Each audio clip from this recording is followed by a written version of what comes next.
Lord, we do want to thank you for just being the awesome God that you are, Lord. Father, we do want to pray for our community, Lord. We have lost a lot of good people in this community, and we just continue to pray for the families. We ask that you be with them, Lord. Comfort them in their time of loss, Lord God. Father, we pray for the United States of America. Father, continue to bless this country, Lord God. And Father, we lift up all our leaders of the United States of America. Father, continue to give them wisdom and understanding to direct, Lord God, to direct policy for your people, Lord God, and to lead the people, Lord. We pray for our local leaders, Lord God, each elected official, Lord God. We ask that you continue to give us all wisdom and, Lord God, understanding how to lead and guide the people, Lord. We pray for our military, Lord. Continue to ask that you bless them, Lord God. We pray your hedge protection angels continue to be encamped around them. Lift up our first responders, our law enforcement officers, Lord. Father, we ask that you continue to be with them, Lord, as they go about their day-to-day jobs, Father. Continue to bless them and their families, Lord God. We pray for the people of Gulf County, Lord. We thank you for this community. We thank you for this county, Lord. Continue to bless them, Lord God. Bless this board, Lord God. Bless this board, Lord, as we conduct the business of the people. Father, we thank you for your grace and mercy. We give you praise, glory, and honor. In Jesus' name we pray. Amen. Join us in pledge, please. Pledge allegiance to the flag of the United States of America, to the republic for which it stands, one nation, under God, indivisible, with liberty and justice for all.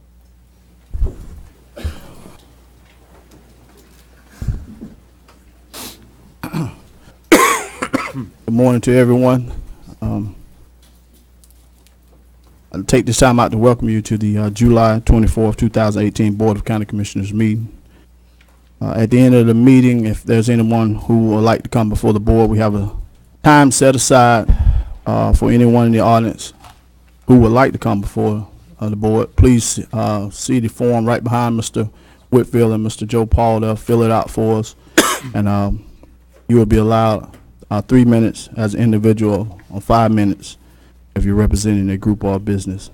And also remember, if you come before the board, please make sure you state your name, address, and who you represent for the record. And please make sure you speak directly into the microphone. At this time, we'll move down to item number 3, which is the consent agenda. This is where one vote covers multiple items. So is there anyone in the audience with any questions or concerns with the consent agenda? Yes, sir. Page 15. Mr. Rowland, come on up to the microphone, please, sir. Probably don't need it. We got to have it for the record, please. Roland Wilson, 7151 Cape San Blas Road. Page 15, if I understood what little I know about a computer, has to do with county employee accrued annual leave, 500 hours. What does that mean? Tam, you explain it. It means that under state retirement guidelines now, they will allow an employee to accrue and sell at the time of retirement up to 500 hours of annual leave. Now, of course, they don't get that in 1 year. They get that over a lifetime of employment. Right. So that makes sense. Yes, sir. Now. It sounded more like it was 500 hours per year. No, sir. No, sir. Big caps it at that, Michael. That's right. Thank you, sir.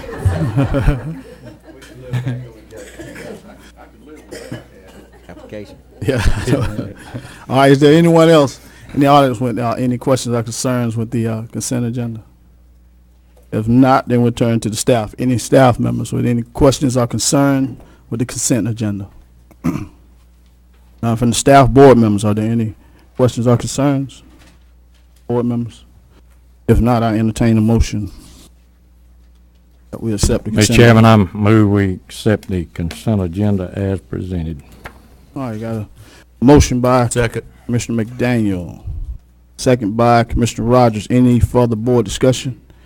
Anyone in the audience on the consent agenda? Anyone in the audience? All right. Any opposition to the motion?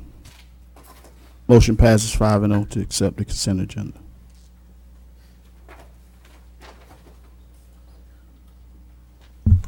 All right, moving on down. County staff business. Mr. Hammond, you first. Good morning. Good morning. I hope we packed a lunch. I think we got quite Quite an agenda today. First thing on a lighter note, we had our annual FAC conference at the end of June, and very impressive that Commissioner McDaniel got elected to the executive committee. It's only the second time that we've had someone on the executive committee. Former Commissioner Yeager was the chairman of the Small County Coalition for several years. Small County Coalition has probably been the conduit for a lot of positive things in the last 20 years. We had basically been locked out of our association. It was all about the big counties, and the Small County Coalition brought it all back together. It is the best lobbying tool and the best, I think our dues are $5,000 a year. It's the best money that we could possibly spend. It's all the small counties up to, we've actually increased it from 50 to up to 150,000. So Commissioner McDaniel now be representing the North Gulf region and gives us a seat at the table for statewide policy. So congratulate Commissioner McDaniel. Got a couple of late additions that came in for approval. Need your approval for a DEP grant in the amount of $171,000. This is the ongoing beach monitoring for Cape San Blas. This is the state's portion. Need permission for me to sign. So move. Got a motion by Commissioner McCrone, Second. second by Commissioner Rich. Any further board discussion on accepting this grant? Anyone in the public on this? Anyone in the public? Any opposition to the motion? Motion passes 5-0. All right, the next one that came in, this is a federal agreement in conjunction with the Sheriff's Office. This is basically an agreement for the Immigration and Custom to reimburse us for housing illegals for a certain number of days. They're going to pay us $50 a day, and they have so many days, 2 days, to pick those individuals up that are on an ICE detainer. Need permission for me to sign. I entertain a motion. So move. Motion by Commissioner McDaniel, Second. second by Commissioner Rich. Any further board discussion? Anyone in the public on this? Anyone in the public? All right, any opposition to the motion?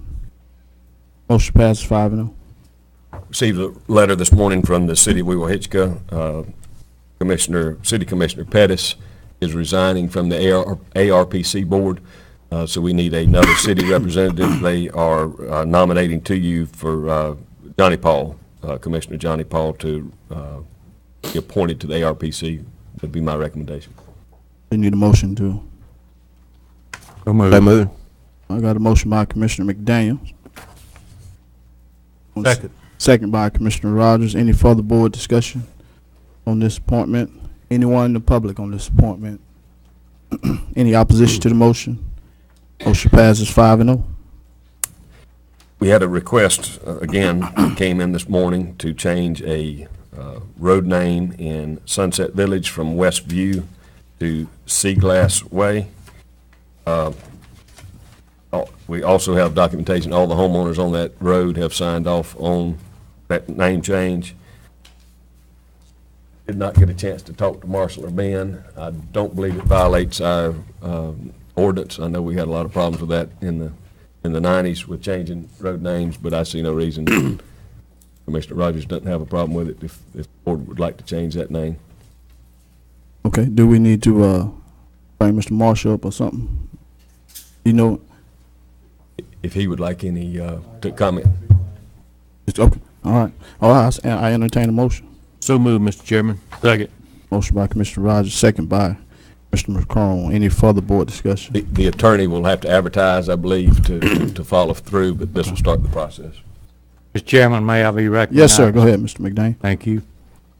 I went through a change here a couple of years ago. This is something maybe you need to know. When we changed the street up in the district I represented, everyone had to go change their mailing address, get their driver's license changed because of documentation and all, but we went through a, just want to make any one of you that's here aware of that. You'll have to go to the post office, you'll have to change your whole thing when you're going to change it from Westview to Seagrass, is that correct? I think it's Glass. Glass. Class. Okay, well, that's good, but anyway, when you make a street change, Don't have to go through that. That's all, just information to the Okay. people. All right. So we got a motion by Commissioner Rogers, second by Commissioner McCrone. That's any other board discussion? All right, anyone in the public on this? One in the public. All right, any opposition to the motion? Motion passes 5-0. Start the process. Filling in for Brett, who's out of town this week. I laid a packet on your table. It's probably the worst news we've received recently. Health insurance renewals. Yeah. I'll start, of course, Commissioner McDaniel's the chairman of this committee, but if you'd like me just to go through it real quick. Please. No change in the rates for dental, no change in vision, which is all employee paid anyway. Universal life, we're in a guaranteed rate period, no change, and no change with the voluntary supplemental insurance. The negative is that health insurance is going up 14%. And the board's portion is capped, so it doesn't affect your budget, but it certainly is going to affect every one of your employees. And to give you an example, on the last page, the family coverage, I don't have the last year's, but it's going up about $200 a month. If I remember correctly, $189 a month. In the individual, going up about $78 a month. So anyway, it is what it is. Need the board to approve locking in these terms. We're in a pool with 60 some odd other cities, small cities and small counties. The cost of health care continues to go up. This is our biggest jump in the last 8 years. And our main reason, because our experience modification was not good. All right. Well, it is what it is, I guess. I know. That's a big hit for these families. Yes, it is. God. Yeah.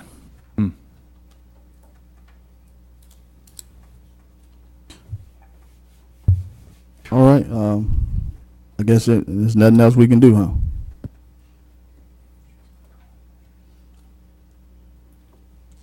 Chairman, Yes, sir.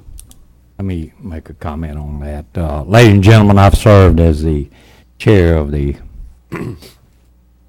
insurance committee for the last several years. And what it boils down to is, I'll use just numbers we can relate to. Let's say our insurance costs the county $1 million per year, and the company pays out $1,400,000. They're paying out not quite half of what, more than, they're getting. We can stay with this. Other companies won't even touch us. Now, there's other counties the same thing, but I don't want to say preach, but I've recommended to all of our employees that they can help themselves.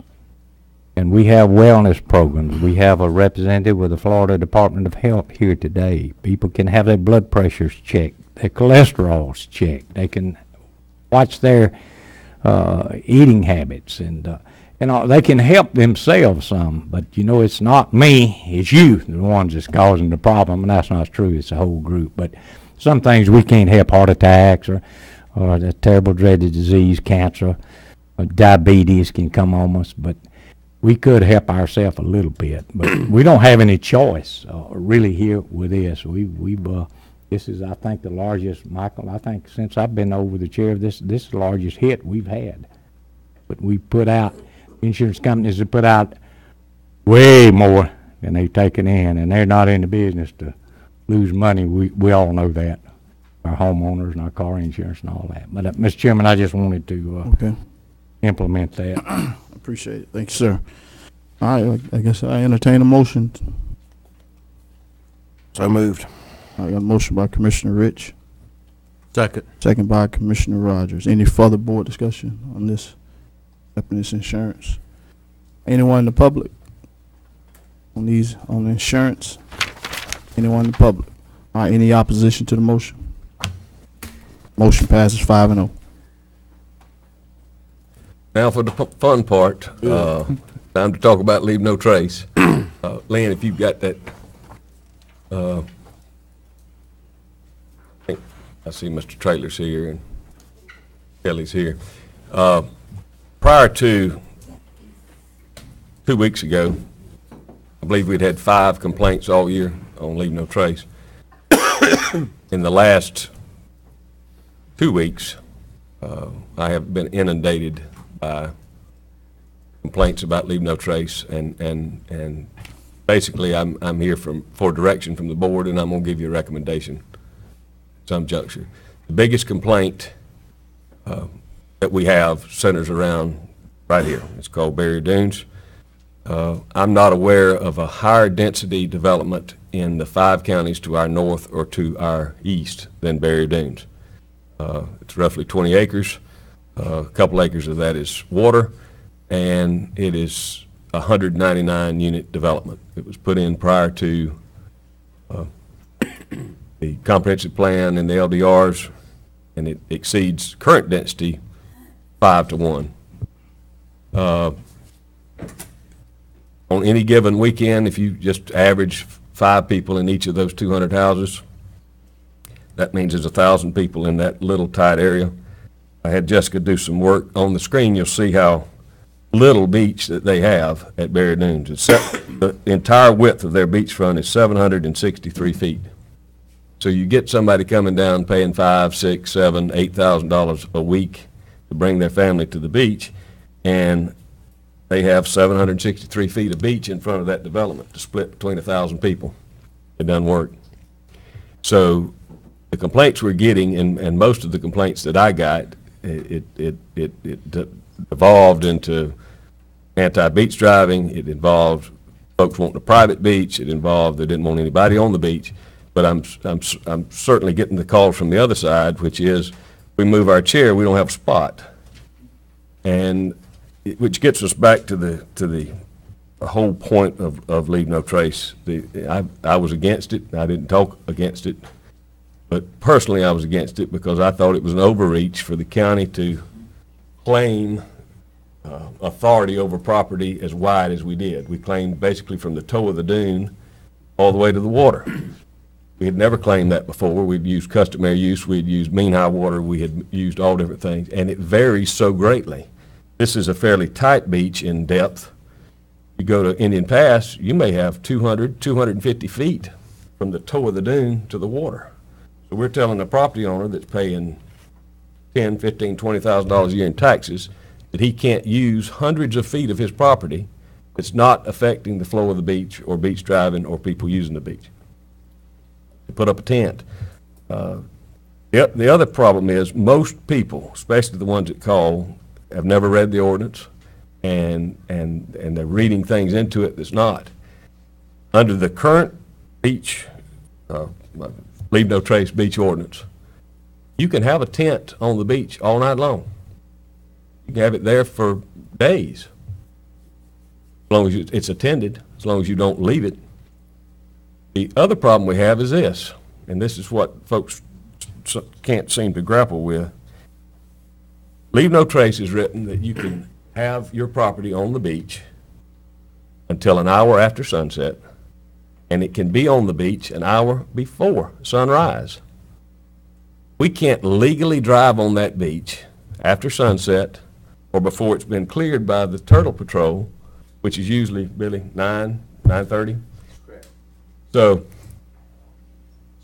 3.5 miles of walking that you want your employees to go do just to tag, much less pick stuff up, because when they get down there, it's not illegal. We know that some things are left, but out of all of the pictures that I've received, I didn't see anything that looked out of what I would consider to be out of the way. We took 30 tons of trash off the beach last year. Is that what we billed? I've got a report that I'll give it to the board. Billy can come up in just a second, but the beach, to me, I'm on there a lot, especially on the Indian Pass side. It's cleaner than it's been in the last 10 years. We've got folks out there every day cleaning the bathrooms, picking up the garbage. For the most part, I think we're working well with Turtle Patrol. For the most part, it looks great to me. We can't satisfy folks that want a private beach. We can't satisfy folks that don't want beach driving. We can't get everywhere at every time, especially with the constraints on the Cape Beach, because we can't legally have a vehicle on that beach for that 12, 13, 14-hour period of time. So I'm looking for direction from the board, because it's my responsibility as administrator, based on county policy, to enforce this ordinance. I think we've taken a reasonable, common sense approach. We're picking up anything that's left derelict or abandoned or unsafe. I think there's some good aspects to leave no trace. I don't think we should be letting people burn pallets. I don't think we should let people dig holes and leave them. I don't think we should have glass bottles on the beach. But I think Walton County went way too far. And again, I'm not a lawyer. You've got a lawyer here. And the reason that we're in the pickle we are now with this new law that's got everybody screwed up is because they went way too far and claimed way too much. I think we're well within our rights. We've had beach driving since the 20s in Guff County. Seen pictures of Indian Pass Beach in the 20s with cars on the beach. So we have a long history of customary use for beach driving, mean high water, safety. But when we claim hundreds of feet of beach, that's a problem. And my personal opinion is, I'll use Tom Gibson for an example. I don't think he would mind. They've had that beach house for 30, 40 years there at the end of Pineed at St. Joe Beach. I've had a couple complaints. We've not enforced it, but they'll have a big family come in for a family reunion to put up a tent that will be there for days. My guess is Tom would have a big heartburn if the county went up and took down his tent. His property, he pays taxes on it. It's not bothering anybody. It's not obstructing the flow of the beach. I need some direction from the board about what you want to do. And if you will, let the staff give some more details to what we're doing. Okay, appreciate that, Mr. Hammond. All right, I'm assuming we're going to, Mr. Traylor, you want to come up first? Come on up. Let me say something, Mr. Chairman. Yes, sir. When Mr. Traylor comes up. Me and Mr. Hammond's been blew up in the paper. We've been blew up on Facebook, everywhere, and so that everyone knows, leave no trace enforcement is not up to me. This board decides the discretion, and the discretion was given to the administrator to handle leave no trace. I've got emails, I've got calls, I've got texts from both sides. But like Mr. Hammond said, we've got to come to a resolution on this and a common sense. We're not going, beach driving's not going away. And I'll be the first to tell you, I will stand up for beach driving to the end of the day. It's not going away. And we've got to have common sense about what we're doing on that beach. Thanks, sir. Right. Billy Trotter, Parks and Recreation. Everything that Mr. Hammond said is absolutely true. And what you said is common sense. That's where we're at today. I'm just going to give you a rundown on basically what a four-man crew does each and every day. And since October the 31st of last year, what we've actually picked up and some other things here, what we actually do. We picked up over 30 tons of debris, garbage, trash, and that's from everything from storm lumber to just your regular garbage. We actually run 50 to 55 what I call 50-gallon drums, plastic drums of garbage each and every day. We tipsters is what I call them, and so forth. There's 26, 27 miles of beach. That's from Cape San Blas, Indian Pass, Mexico Beach to your, that's just total beaches. That's a lot of beaches right there, each and every day for 4 people. And most time it's 3 people, and then it comes down to 2 people a lot of times. You know, most people don't know it, but we got 36, and looks like we're going to add like 3 or 4 more. That's boat landings and parks in this county. We run those every day as well. And you know what I'm talking about, David. That's from Dead Lakes Park. That's right to Indian Pass boat ramp. We work 7 days a week. I looked, and before I came over, and I was thinking about how many days we took off last year. Our little crew, I think we took off like 6 days last year. 6 days is all we took off. Now I hope that when we get to the winter time of this year that we can actually have a Sunday off, like 4 months of Sundays off. That's what I'm hoping, but what I'm telling you, and Mr. Field knows this, and any commissioner knows this, 7 days a week, I'm just about out there 6 days a week, period, as far as that. In the summertime, I was down there yesterday. Actually, Miss Kelly was down there yesterday at the Cape Town. The place is full. The area Mr. Hammond's talking about is full, and it's going to be full. That's just an isolated place. I call it 200 yards of people having a lot of fun, and that's what they are. Mr. Hammond's right. These people come down, they pay good money. Most of these people are coming down and have been coming down for 10, 15 years, and they enjoy it. They love it, and so forth. They love our beaches, and they pay a lot of money. They pay a lot of money. This is your lifeline here in Gulf County right now, tourism. And, you know, hopefully industry will take that. I hope industry will take that place. But right now, this is what it is. This is what you're dealing with. Billy, I talk to you at least every 2 days. That's correct. That's correct. So that everybody knows, and I've had people call me and say we're not doing anything, and that's just not true. We've got men on that beach every day. Every day. I talk to Billy at least every 2 days, and we have people on that beach every day. When we talk about 30 tons, and it's actually more than that, because the tonnage that we get up in the Weewall, Mr. McDaniel, we actually take to Honeyville and Dead Lakes Park and empty that. So it's over 30 tons. That's a lot of trash, guys. That's a lot of trash for no more people. When I really, really get in tight, I call on Mark. Mark's always been there to help me out and everything to get us over that hump and so forth, and I do appreciate that with Mark. We try to do at least 80 to 85% of the maintenance on the bathrooms. When we can't do it, I'll call Mr. Raymond Hart and say, Raymond, we just can't do it. So I'm telling you, there's a lot of days we don't even stop for lunch. We just, and you know, you talk to Mario all the time, Mr. Sandy. That's the truth. I mean, it's just the way it is to get things done and so forth. You know, I'm working on 5 grants right now, one at Honeyville, one at Dead Lakes Park. Salinas is one that Mr. Yeager right there is actually heading that up. He's also doing the county pier as well. We got the Highland View boat ramp and so forth. Miss Kelly, Miss Lynn, and I, and so forth, and several other people spend about 2 hours, 2.5 hours a day looking at like 10 or 12 other grants and so forth.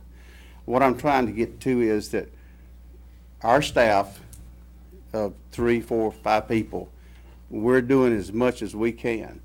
The issue you have at Barry Dunes and so forth down there is not going away, I can tell you, because the people, everyone I talk to, love it, and they're coming back. What Mr. Hammond said is correct. You can't go down there legally, really and truly. I left, and I told Mr. Field this the other day, I left at 3 o'clock in the morning to go down there and check on that particular area and so forth. I left at 3 o'clock in the morning. I get down there, and sure, there's some things there that were probably left overnight. When I get there, it's about 5 o'clock. But nothing's going to work to 100%. If it does, find that, because I want to invest in it. Because each one of you run a business or in a business and so forth. Nothing is 100%. These people, I see them stacking up their chairs. I see them doing this and doing that. They're making an effort. I work with, we work with the turtle people, Jessica and them down there and so forth like that. Jessica has not come to me one time and complained at all. Right behind Barry Dunes, if you notice, there's probably 10 or 12 turtle nests right behind there, right where all those people are. So those turtles found their way up there, and they laid their nest. So each record, the last 3 years, it seems like they've set a record in the number of turtle nests. So there's no deterrent from that at all. I don't know how, and I'm going to reiterate this from what Mike said, I don't know how you enforce this, to be honest with you. Really and truly enforce it and to make it work. I mean, it's just the way it's written, the way we can't get out there before the turtle people do it, technically before 9:30. I've been held up at St. Joe Beach down there several times, even with our cleaner down there. And the guy I'm standing, matter of fact, the last time he was there, I was standing with him, Justin is his name. He's one of our contractors. I'm standing there waiting for the turtle lady, Miss Barbara Ells and her crew, to come through there before I could even start him. So, it's a decision that you guys have to, I know it's a tough decision, but you know, can you enforce it? I don't think you can enforce it totally. There's no way. There's no way. What you do with it is obviously, that's the direction of the board. I work for the board. We'll do the best we can as far as that. But let me just say this. These people, I'm telling you, have been coming out here, most of them 10, 15 years. They're paying good money. They're out there with their kids, their family. They're enjoying themselves. And this is truly, you know, they're good people. And if you tell me go out and pull chairs and tents, they're not going to be nice people when I do that, I can tell you. They're not going to be nice anymore. And I don't blame them, to be honest with you. I wouldn't want anybody messing with my stuff. But that's, I'll do whatever the board wishes me to do. And that's, if you got any questions, I'll be glad to answer. Yes, sir.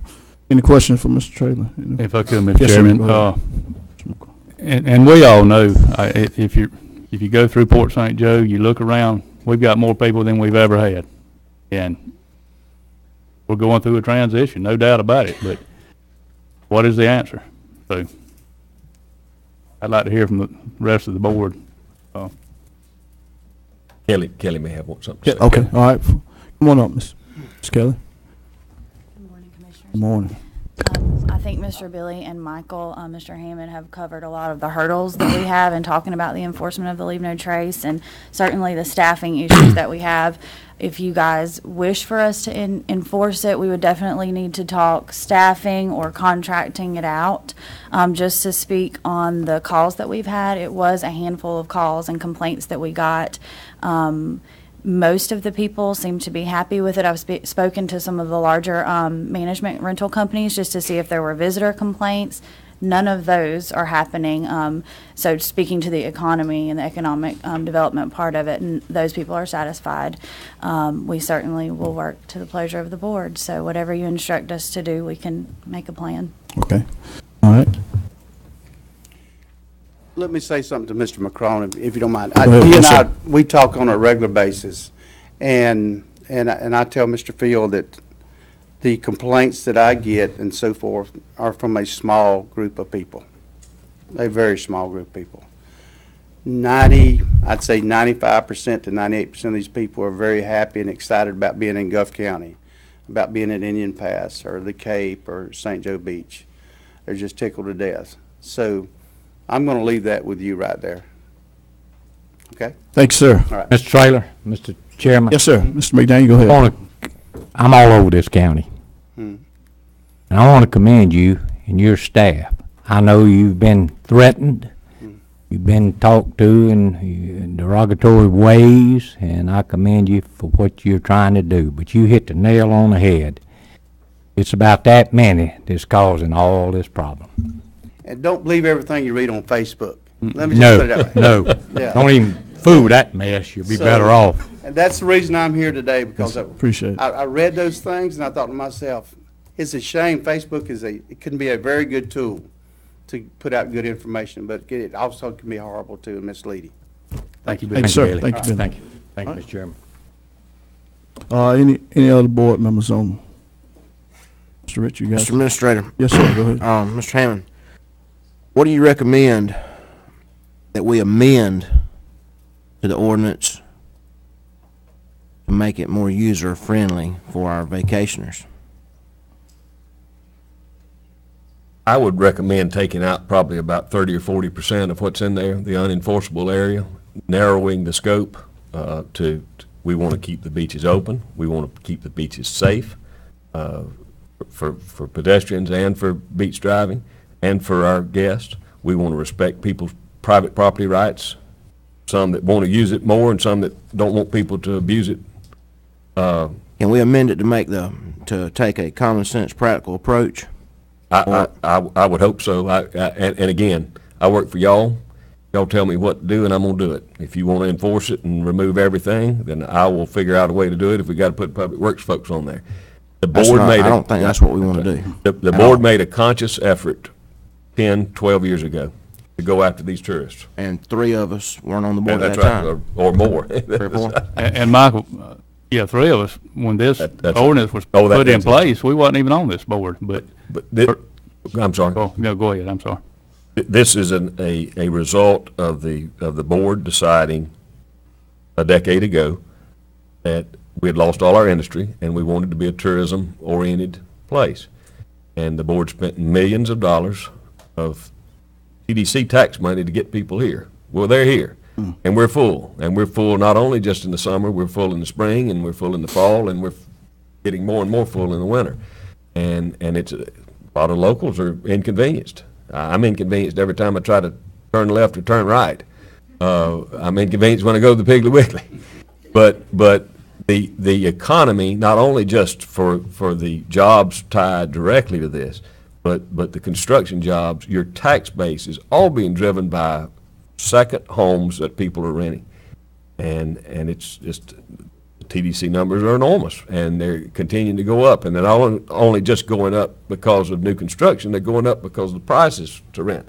I mean, Yeager commented that you could rent a house, at $1,500 or what at the Cape, but that same house is renting for $8,000 a week now. So the price point is way beyond. So, if you want to be hard on enforcing this, we're going to run some of those folks off. And if that's what the board wants to do, we'll be fine. But I really think the way it's written, it's impossible to enforce, and I don't think it's the right thing to do. I think we need to keep the good parts. We need to keep the safety issues.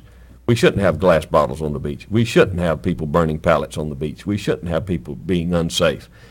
But, we have an ordinance that says that the stuff can be there an hour after sunset and an hour before sunrise, and we can't get on the beach at any of those times legally during turtle season, which,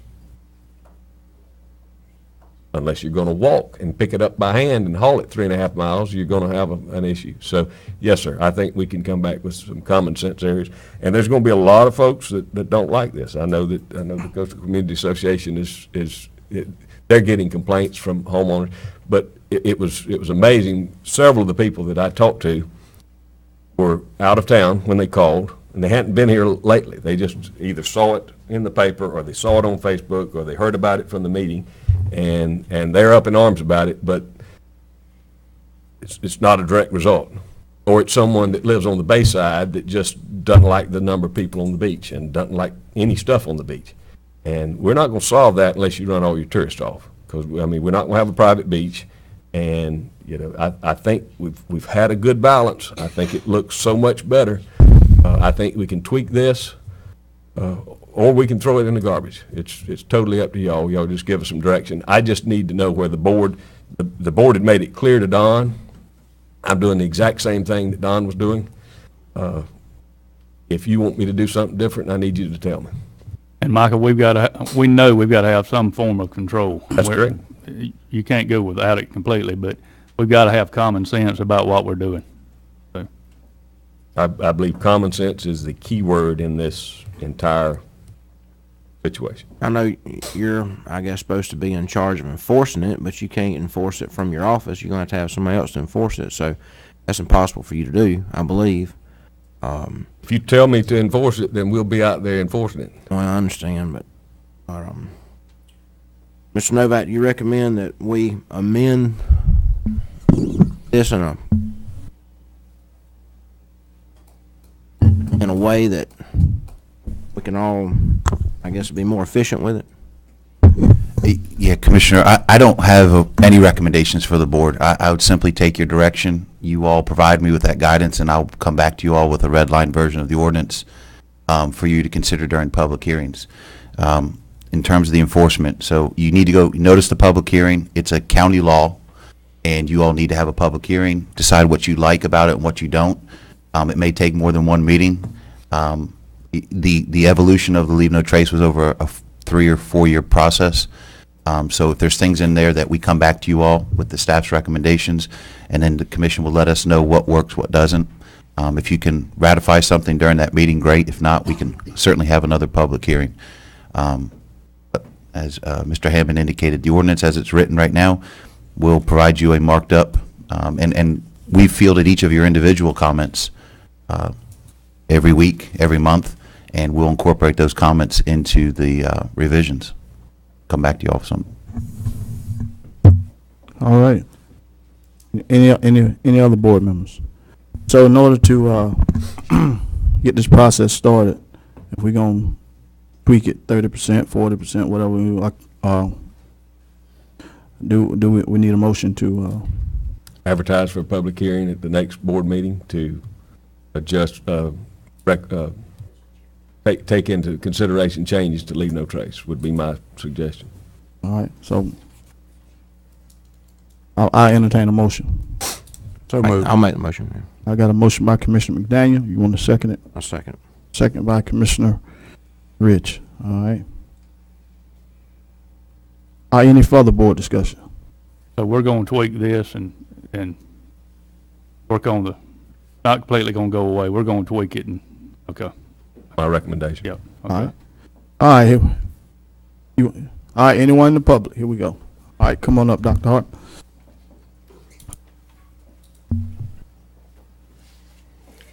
Pat Hardman, President of Coastal Community Association. I'm a little bit amazed that something of this magnitude was not on the agenda and was brought up and acted on this morning. I want it to go on public record that Coastal Community Association has never opposed beach driving. We have always supported beach driving. We do support enforcement of a leave no trace. When your own man tells you that he picks up 30 tons of trash off a beach, it tells you something has to be done. We spent years, and Warren took this through to get to a point that we would protect our beaches some. We were protecting our environment, and quite honestly, we have owners that pay taxes, not just tourists. And it's like anything else. If you have a child and you say, pick up that toy, I want you to pick up that toy. You got to pick up that toy. And nothing happens to them. They don't pick up the toy and you break your leg on it. The same thing happens with rude, uncaring people who come down to this beach and trash it. They need to be addressed. Now, understand Mr. Hammond can't get out there. But the reason I was told that this wasn't being enforced wasn't the same reason you were told today. I backed out of this. After a meeting, we backed off of leave no trace. You haven't heard a word from me. You haven't heard a word from Coastal Community Association. By my backing out, obviously, the problem increased. So, what we need is some common sense stuff. Every other beach county in the state enforces a leave no trace. They do in Franklin County. You don't go over to see St. George Island trashed. So there has to be a way to do it here. And to have a decision this morning without notifying the public that this was going to come up, fellas, that's just damn wrong. I'm sorry. And we'll have to go through public meetings. Phil has to take the heat because that's where he is. Mr. Rich, you don't have a dog in this hunt unless you go up there and trash your river. No, ma'am, I don't. Same thing with Ward. So there is a balance. A lot of other grants that we have, the beach restoration, the Triumph, and those type things, also have the fact that we have leave no trace in our ordinances. So be careful when you throw out the bathwater that you don't throw out the baby. You're also hurting the beach. Now we've got to figure out something. The new law is confusing the devil out of me, okay? You say you can't enforce up to the high water mark. Am I right?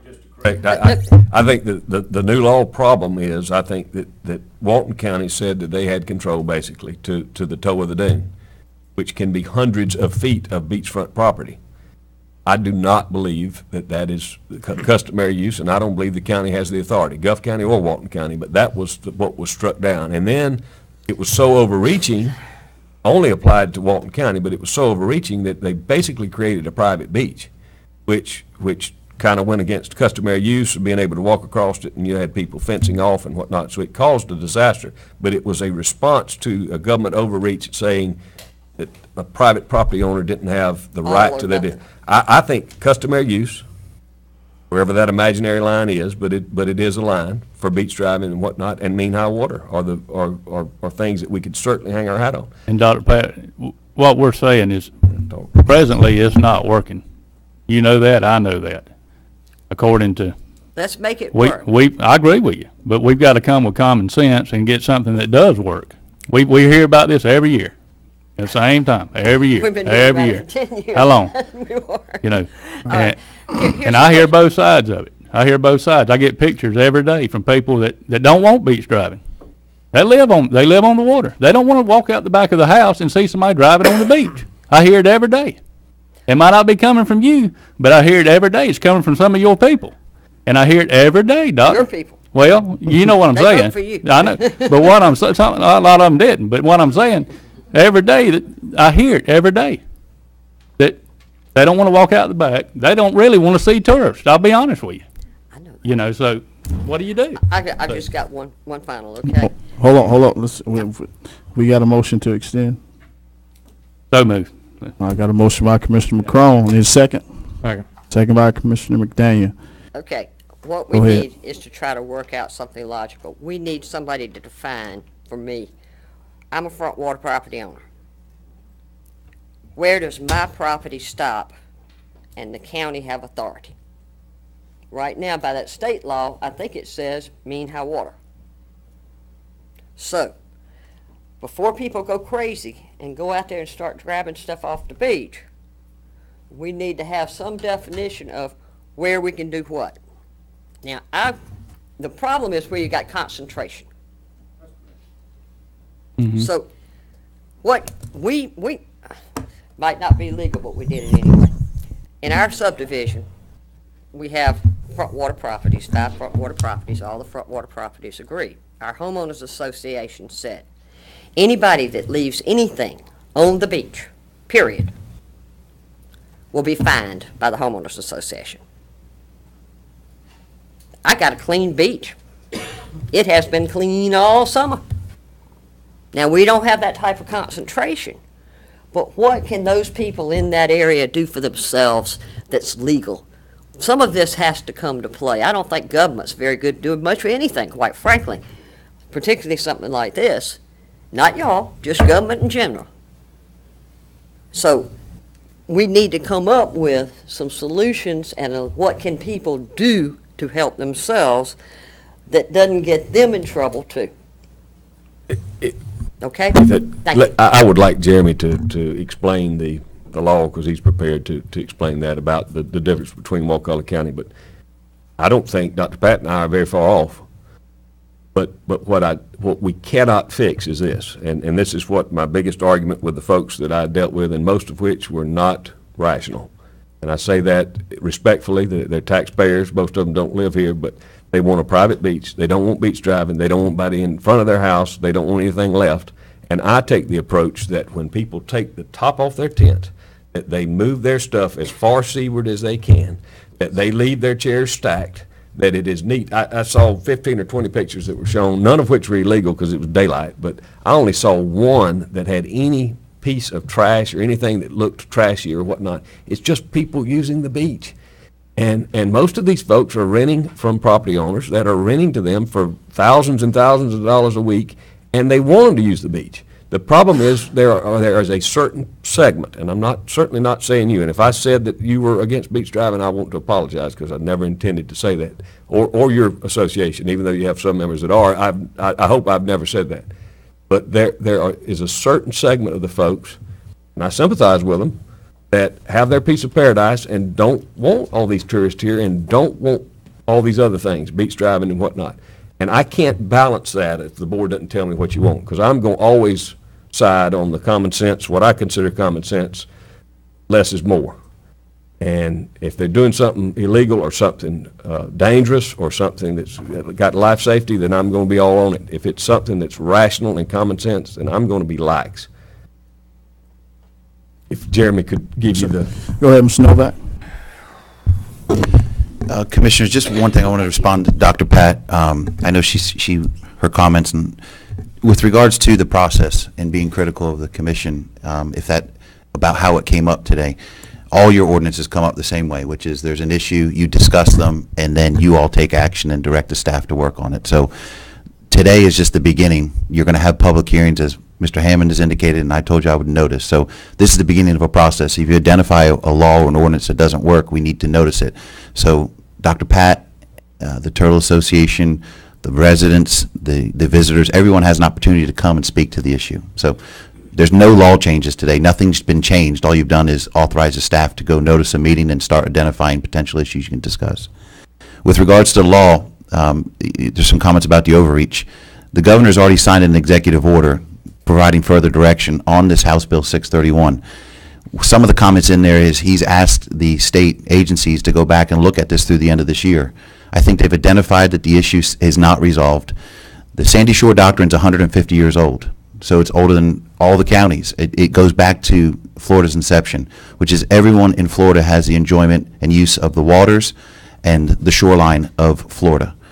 That has been upheld by the Supreme Court in Florida. It continues to this day. So the gray area that everybody's been speaking about is two different things. One is access, and the other is use. So this customary use issue that's come up since July 1st throughout the state, and you're reading articles about people that are sitting on beaches being told by deputies to move.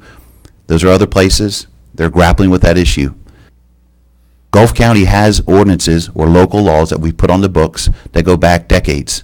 Some go back in the last 5 to 10 years.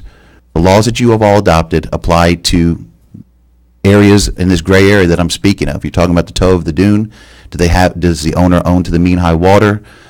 You have beach driving. You have patrols. You have spent hundreds of thousands of dollars a year in sending agencies out there to maintain the environmental and the ecology of the coastline.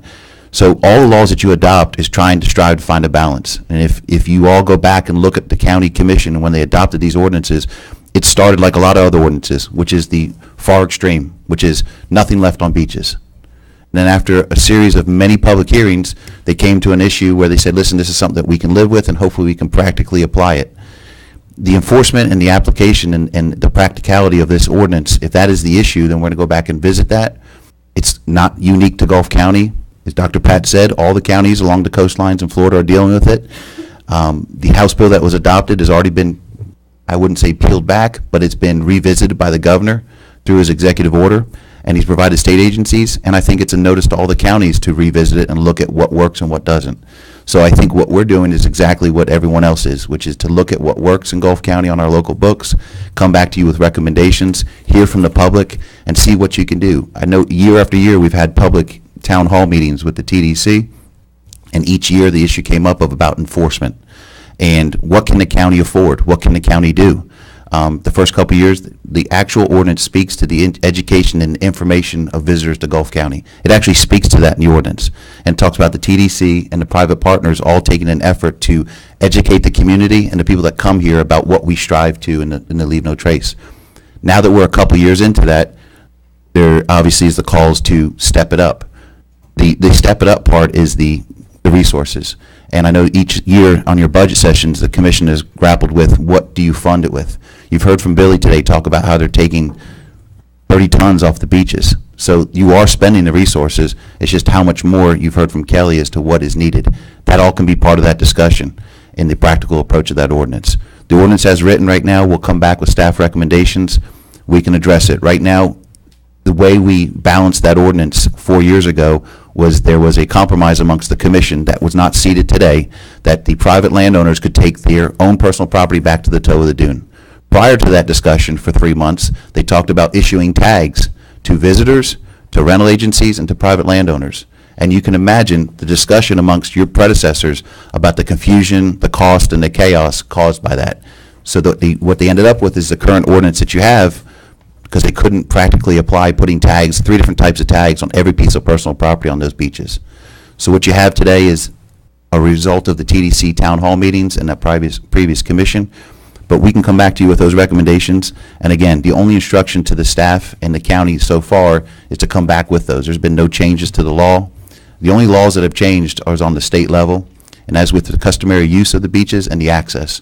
And as I've stated in previous meetings, the law, House Bill 631, says if Gulf County wishes to implement a customary use law and access, a local law, you need to go through the court system.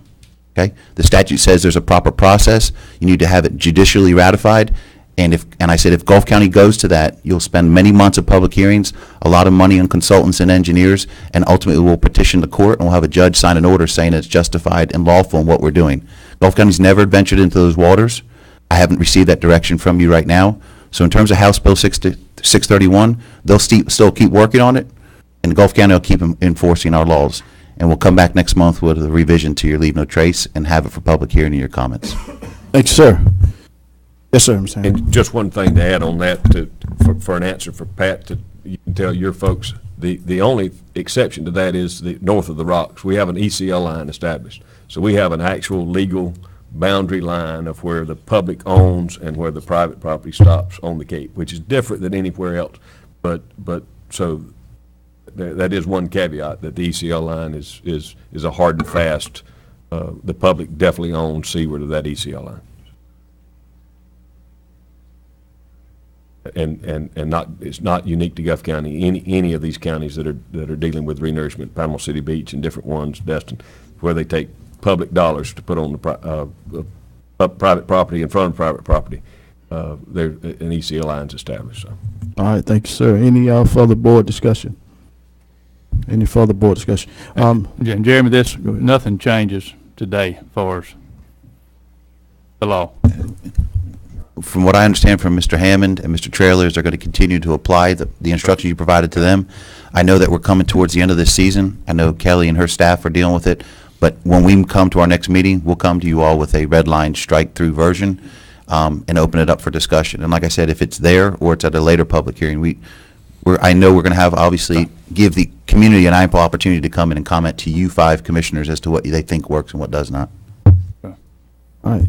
And until the board tells me different, we're going to continue doing the exact same thing we do, which means we're going to be on the beach every day. We're going to handle the safety issues. We're going to pick up the garbage, but we're not going to strictly enforce the unattended property as long as it's tidy. Okay. Thanks, sir. Anyone else in the public? Yes, sir. Come on up to the podium, sir. Yes, Randy Pridgeon, 9223 West Highway 98 Beacon Hill, which I'm glad to say is my home now. I've been listening to this, and I've lived down here since January and been coming down here all my life. So I think it's a good problem, Michael. I think you and Jeremy and y'all have it. I know y'all are taking some heat on this, but what you set out 10 years ago is happening. The beaches are packed. And it is inconvenient. My wife and I, you try to get out of our driveway now, it's tough. However, that's a good thing. And I know that people are coming down and they're not being respectful. I got that. You can't make everybody do that. But what I would ask is, I do know that the new law that's coming in, that's in now, that everybody, it started July 1, has created a lot of this confusion for owners. I'm an owner, and we have renters come down, so there has been some confusion on that. I got that. I think it's going to change. Am I right about that? Y'all watched the legislative part of it. You just came back, Commissioner McDaniel, from your meeting. I'm sure it was one, it will be on everybody's legislative platform. So before there's a change, I would think that probably the commissioners need to, get a couple of people from those communities, because where I live, Beacon Hill, is completely different than the Cape. All right, which is completely different, I think, than Indian Pass when I used to fish out there. It's a little bit different on that beach. So why wouldn't we get some committees, some members, Mr. Rogers, I would certainly volunteer in your district, to get together and see after this season's over with. She hadn't compiled this. The season's not over with. We still got a couple more weeks in it. Please don't go too far down that road until we see legislative action, what this looked like, because I think it's going to be the best summer, right, that we've had. It's looking real good, because there's a lot of people down there, and there's some different complexities in there. So that, I know you're getting pressure with that, but that's an answer for you. Just say, we're looking at it. We got some committees, and we want to move forward with that. But we've got some pending legislation that's going to probably impact it. So that was just a quick thought on that. So thanks. Thanks, sir. Thank you, Mr. Rand. Anyone else in the public on this? Anyone else in the public? Yes, sir. Come on up.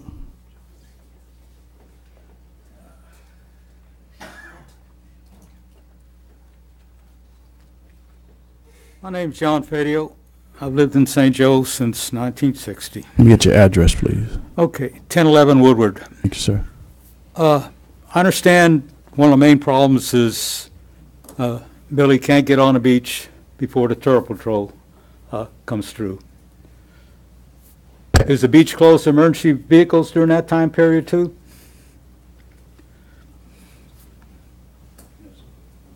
The jurisdiction, if there's emergency vehicles or sheriff response to an emergency on the beach, they have access down there. Okay, So public safety is paramount to that. okay. The other thing, you're saying you can't get on the beach to see what's left on the beach there. I'm not talking about getting on there to start cleaning it before the Turtle Patrol. Why can't they make a sweep through there? You're driving one track back and forth. If the Turtle Patrol can't see where the turtle went in and out of the beach over one set of tracks, then, I don't know. They can make an exception during your Turtle Patrol area there.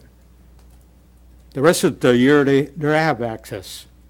What time are they making these sweeps there? If they want to do it, they can be doing it right after daylight. I think they can get an exception to that. Is it a hard, fast rule that they can't get on the beach? Is that in law? I don't know on, I think that's something that's got to be there are a lot of looked at. problems with the law, but the way Yeah. the law is written, Yeah. and this is somewhat asinine in my opinion, but that is what the committee came back with and what the board adopted, and it was controversial when they did.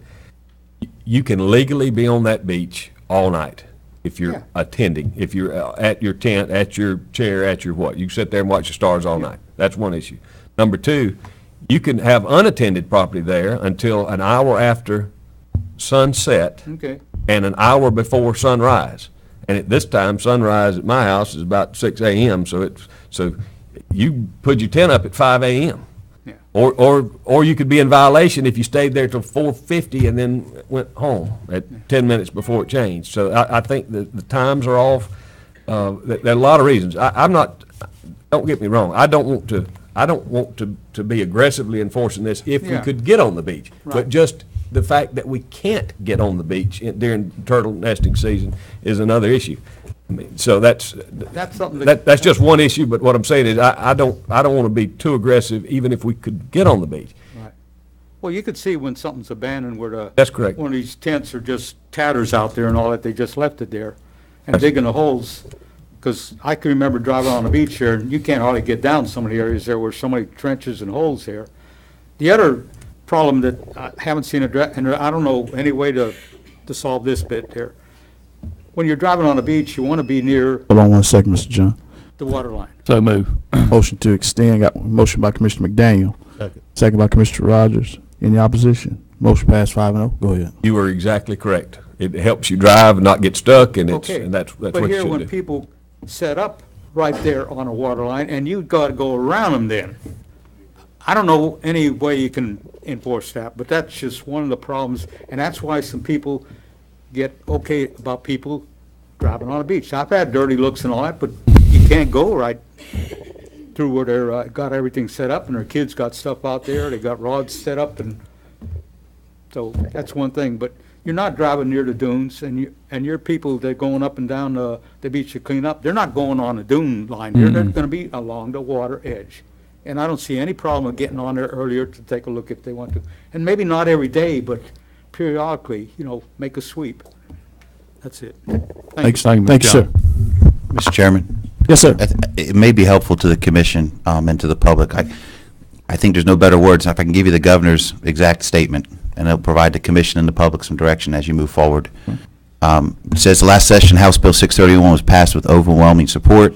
Unfortunately, the legislation has now created considerable confusion, and some have even interpreted as restricting beach access. The governor, I'm committed to keeping our beaches open to the public, and this executive order makes this commitment clear. He's directing the Department of Environmental Protection to do everything in their power to advocate to keep our beaches open and public. He's put in a moratorium on any new state regulation that would inhibit public beach access, and urging local government officials to take similar steps to protect Floridians' access to the beach. Government jobs is to help solve problems in Florida, and when there's an issue or confusion surrounding legislation, we take action to address it. Florida is the most beautiful state in the nation. We have hundreds of miles of pristine coastline, and we are known for having the best beaches across the world. His executive order strives for four things and offers it to local government. The governor's executive order imposes a moratorium on executive state agencies adopting any further rules or restrictions to inhibit public's access to Florida beaches unless there's a clear risk to public safety. The governor directs the DEP to serve as an advocate for the public's right to public beach access. It includes establishing an online reporting tool so Floridians with concerns about beach access can provide input. DEP will compile this input and submit a report to the Florida legislature and governor before the next legislative session next year. The DEP will serve as a liaison to local governments to ensure the public's right to these beaches. The governor urges all local government entities to not adopt a rule or ordinance that would restrict or eliminate the public's access to Florida beaches. He's calling on every county in Florida to not take any action that limits access to your beaches. And the governor urges state attorneys in Florida to protect Floridians' constitutional rights to access the beach. Now, that came down on the 13th of July. The bill and the legislation became effective on July 1st. So this is not unique to Gulf County. Within the first 12 days of them signing that legislation, the governor issued an executive order saying to take a step back and provided everyone in the state this guidance. So I think what we're doing is taking that direction, and we'll have public hearings to further discuss it. Thank you, sir. All right, thank you, sir. Anyone else in the public? Yes, sir, come on up. Good morning. Morning. My name is Patrick Foy, F-O-Y. I'm a new resident in the last year. I live on 136 South Oak Street. Many of you know my house is the Bird House, the Fox House, Woodpecker House. It was empty for 4 years. So we're restoring that house. Mr. Phil is our representative. The only question I had, and I'm not familiar with the process, but with this redlining for the public, when the public can come and comment, who will do the redlining? Will it be done and then prepared and presented at the? Mr. Ford, turn toward the mic for. I'm sorry for there. Will the redlining be done prior to that meeting? And who will have input as to the redlining? Go ahead, Mr. Novak. Mr. Chairman, Commissioners, to answer Mr. Foy's question, since I'll be the one that provides a final draft to you all, you've heard the administrator say that he would go back, consult with staff. We've met with you all individually. We'll take your concerns and considerations into account and come back to you at the next meeting, which will be advertised. And at that time, you'll discuss what modifications are being proposed from the comments you each provide to us individually.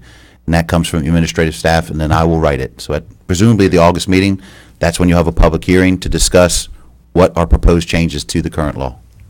Would it not make sense to have input before this redlining is done from groups like CCA? Is that possible? As opposed to just the staff? Yeah. And I know, I'm not trying to be critical, I'm just trying to say, it looks to me like it's one-sided here when it comes in.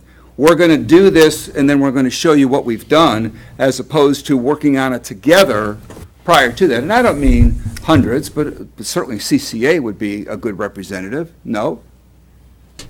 Yeah, I mean, I'd be fine with, Dr. Pat works with us on a lot of issues, and Okay. and I wouldn't mind having a representative from each section of the, like the man said, Indian Pass is different than the Cape, and you have Beacon Hill is different than Indian Pass. So, but. And I know it's You know. more difficult to do it that way, but I do believe that it would be viewed by everyone in a very positive way, that before the redlining is done, and I don't mean to cast a negative on that term, I apologize if it sounds like that, but the input is before it's presented in a meeting.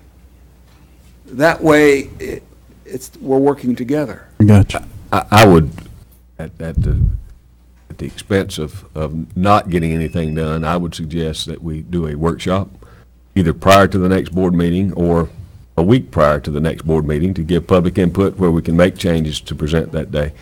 The thing that Pat said was correct is this: it was a 5-6 year process when this was implemented. It was extremely controversial. It changed multiple times. I mean, it went for each homeowner was going to have so many tickets or tags, and I mean, it was just, so, if the board would like to do a workshop, I do agree with what you say. I certainly agree with what Mr. Pridgeon said. Each of our beaches are extremely different. Indian Pass is so much different than any other beach. St. Joe Beach and Beacon Hill is so much different than the Cape Beach. So I'm not opposed to that. When we say redlining, what Jeremy's talking about, redlining is striking. It's not adding to, it's what's going to be struck and then what's going to be added back. But I have no problem with that if the board would like to have a workshop. Okay, all right, appreciate it, Mr. Thank you Ford. for your time. I did want to make one last comment, and it'll be very short. I do appreciate what has been done with the newspaper. I know Facebook can drive you crazy, but I'm a big believer that people feel things, whether it's something they read on Facebook or they see in the paper. I'm glad this has been brought forward. And I know I'm the new guy, I get that. And I know what it's like to go to church and go to a restaurant and go to the car wash, and people are trying to get with you right then and there to get it done. Thank you for what you do. Thanks, I do sir. appreciate that, and thank you for allowing me to speak today. Thanks, sir. Thank you. Sir.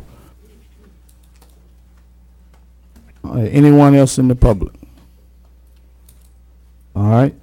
All right, so now let's make sure we figure out where we're going here. So we got a motion by Commissioner McDaniel, second by Commissioner Rich. All right, not for a workshop. So now I'm asking now, are we still gonna have that meeting, or should we just have the workshop?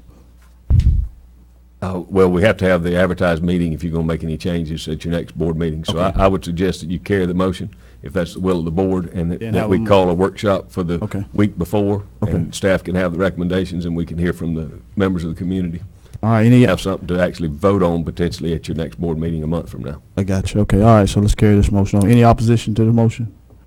All right, so the motion passes 5-0. Now I need a motion for a workshop. So move. We got a motion by Commissioner McCrone, second by Mr. Rogers. Any further board discussion on workshop? This workshop. Anyone in the public on the workshop? All right, any opposition to the motion?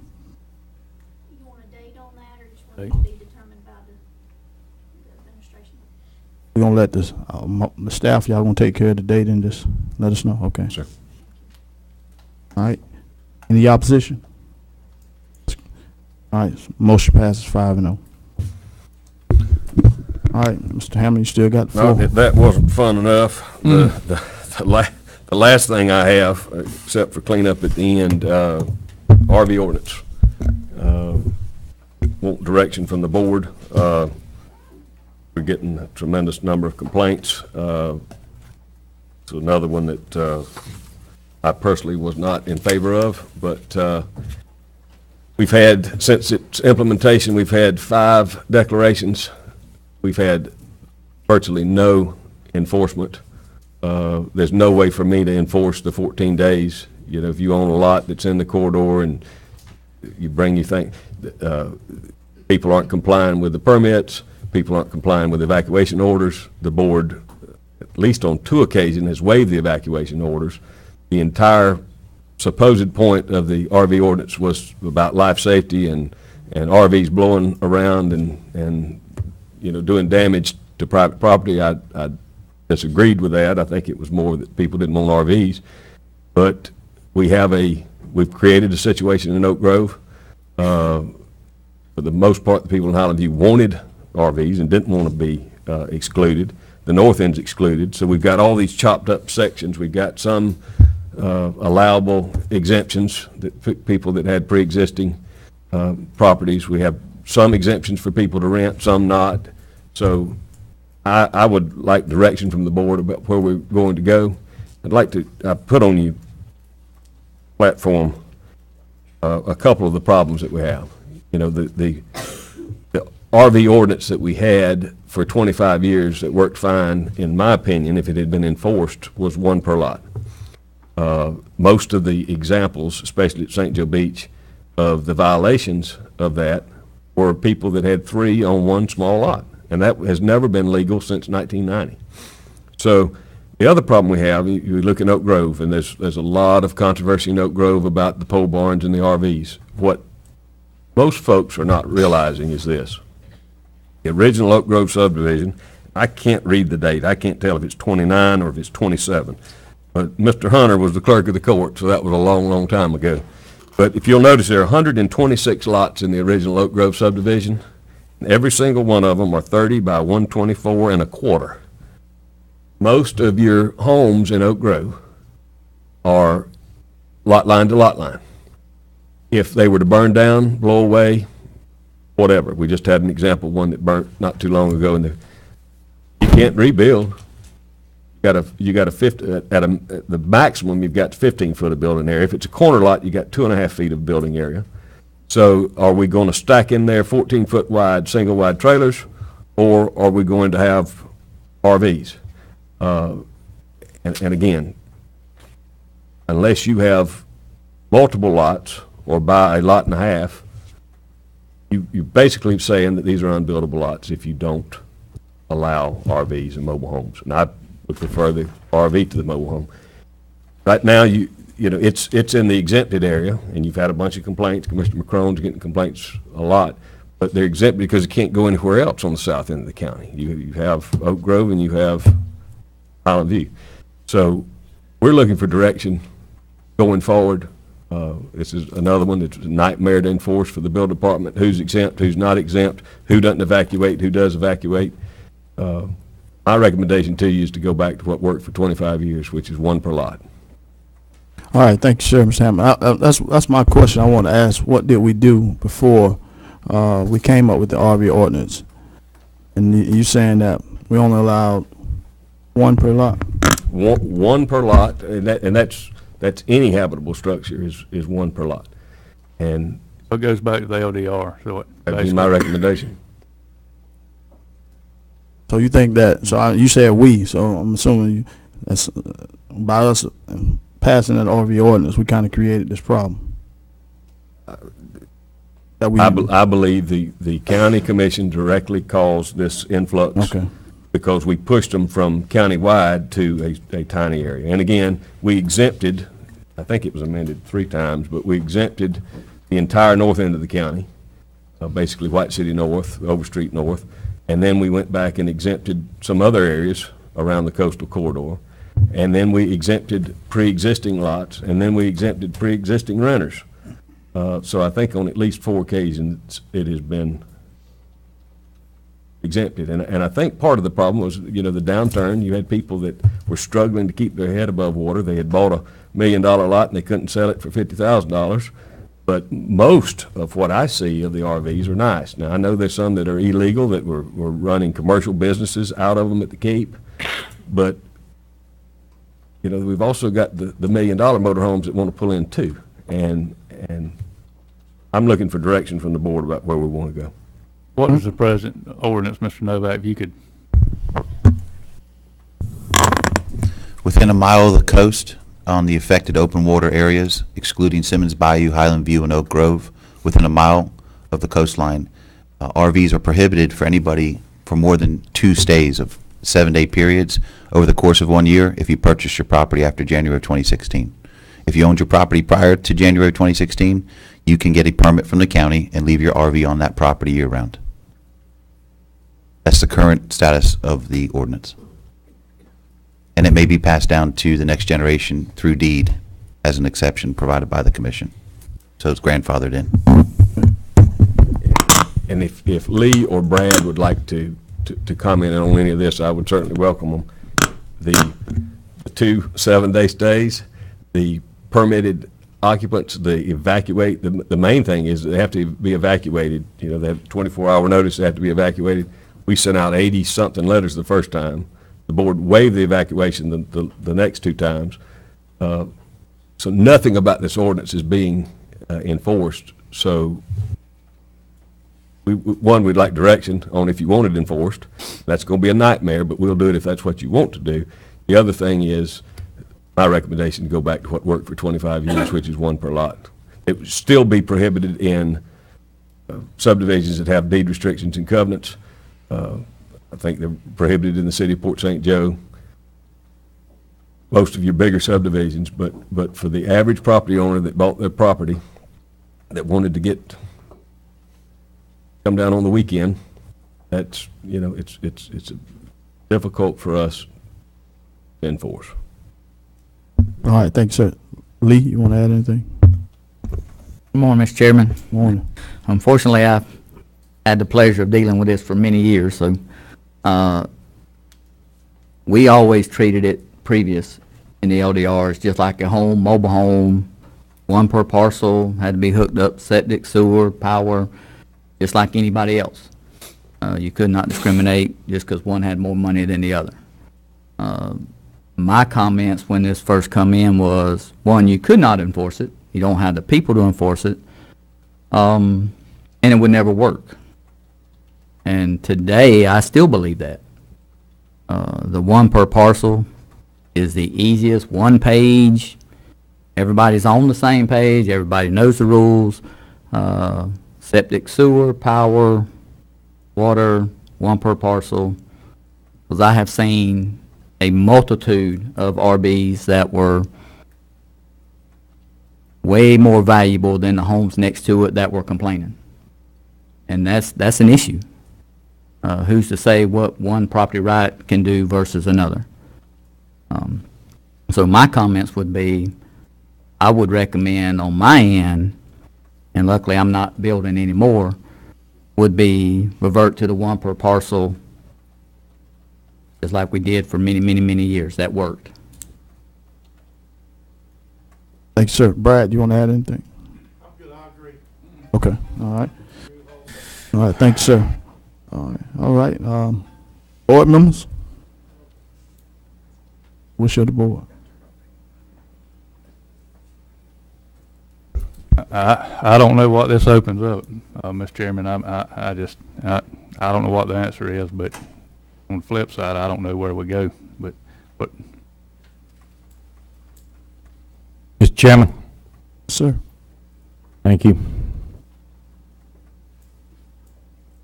Every time it seems like we try to take one step forward, we get shoved two back or vice versa.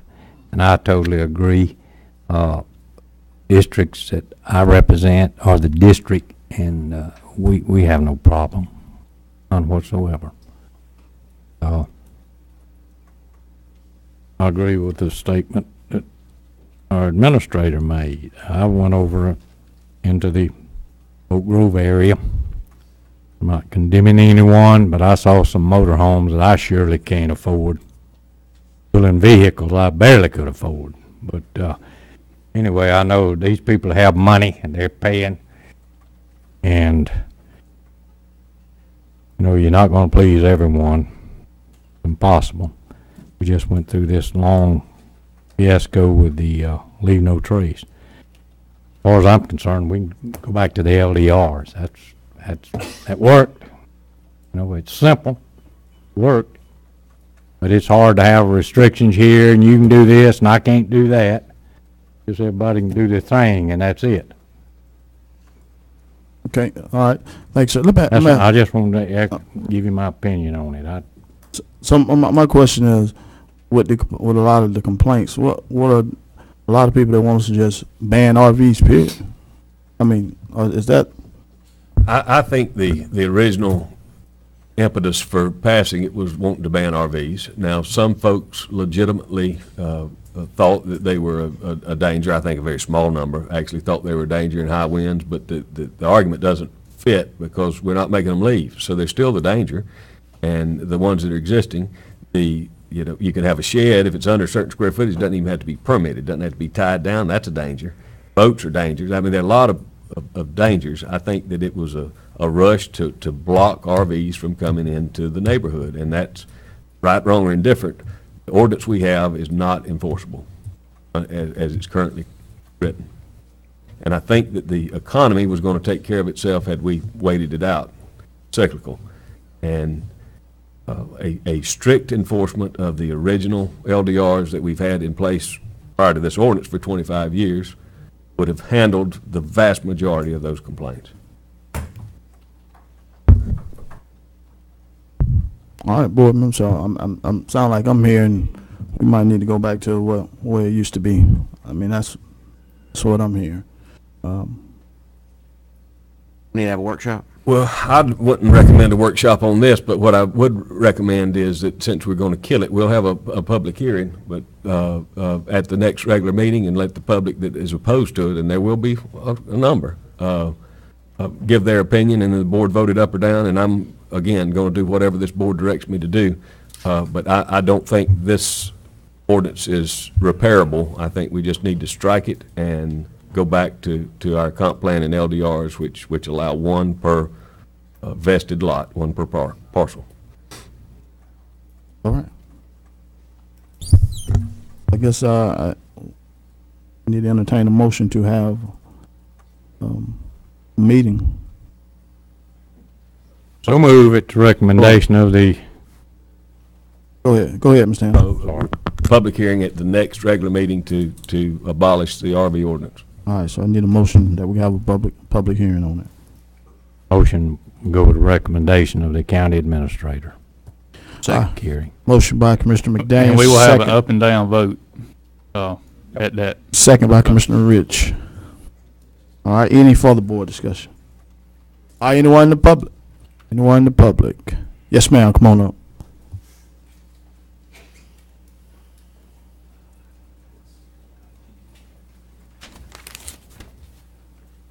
Linda Sertich, 9025 Olive Avenue.